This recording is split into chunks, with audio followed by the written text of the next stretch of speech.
учрашуумуздун катнашуучулары бүгүн апрель айынын бийликтеги экинчи учрашуубуз. Сиздер менен катыкалар менен сиздер кийлинишүүнү алдыңызга рахмет.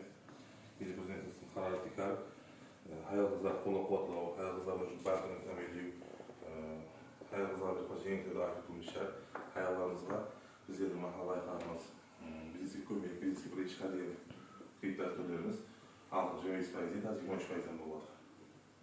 Мисалы 315 кара боюнча кредит алып болсаңар, фирманын басылыгы аялдар болса, бул 19%.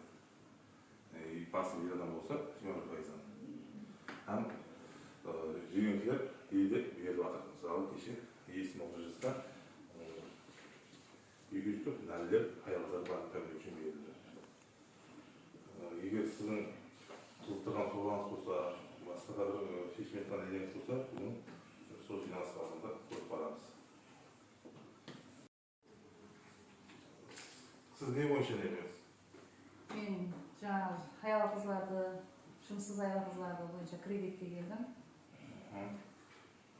Кайсы махалледе? АКЖ Сабырдан алыптым. Сабырдан АКЖ. Биздин оюлөрүбүздү бекитилген агенттигиңиз бар, Наризалеген. Сонымен байланыштыңыз ба? Сол жерге жиберди, сонда жеңилдетилген кредит бар, аял кыздар үчүн 25%.